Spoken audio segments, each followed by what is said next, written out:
Setiap keluarga punya tawa dan tangisnya masing-masing.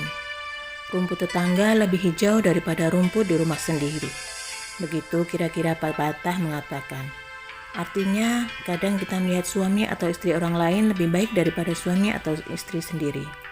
Begitupun keluarga orang lain lebih baik daripada keluarga sendiri. Dampaknya, kita lupa bersyukur terhadap pasangan atau keluarga kita sendiri. Suatu ketika, seorang sahabat mengadu pada Khalifah Umar bin Khattab radhiyallahu an karena istrinya cerewet dan sering mengomel. Begitu sampai di depan rumah Khalifah, laki-laki itu tertegun. Dari dalam rumah terdengar istri Umar sedang ngomel marah-marah. Cerewetnya melebihi istri yang akan diadukannya pada Umar. Tapi tak sepatah kata pun terdengar keluhan dari mulut Khalifah. Umar diam saja mendengarkan istrinya yang sedang gundah. Akhirnya lelaki itu mengurungkan niatnya, batal melaporkan istrinya pada Umar. Dari kisah tersebut kita mendapat pelajaran bahwa rumput tetangga tak selalu indah. Setiap rumah tangga tak bisa dibandingkan secara naif satu sama lain. Sebab di setiap keluarga punya suka dan dukanya masing-masing.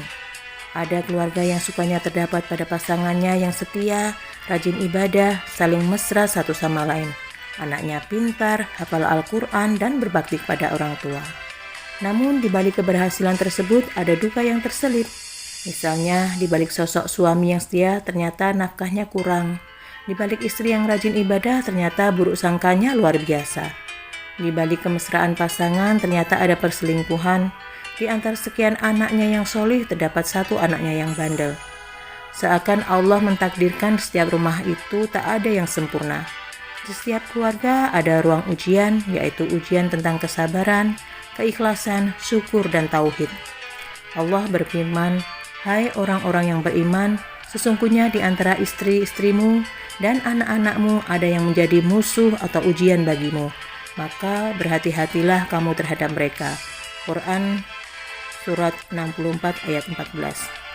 Di dalam setiap rumah ada ujian kesabaran berupa tidak mudah putus asa, apalagi mudah bercerai. Ketika menghadapi berbagai masalah, ujian keikhlasan terhadap takdir Allah berupa kekurangan yang ada. Ujian syukur berupa rasa puas terhadap pemberian Allah tanpa membanding-bandingkan dengan keluarga lain. Ujian tauhid berupa apakah cinta kita kepada Allah masih lebih tinggi daripada cinta kita pada pasangan dan anak-anak. Ruang ujian ini membuat semua keluarga menjadi dinamis dalam suka dan duka. Maka rumah tangga yang sukses adalah mereka yang lulus dalam 4 ujian tersebut. Sabar, ikhlas, syukur, dan bertauhid sampai akhir hayat. Karena itulah, nikmatilah perjalanan keluarga kita masing-masing sebagai ujian tanpa membanding-bandingkan dengan keluarga yang lain. Ternyata rumput tetangga tak lebih hijau dari rumput di rumah sendiri. Sebab di setiap keluarga ada tawa dan tangisnya masing-masing.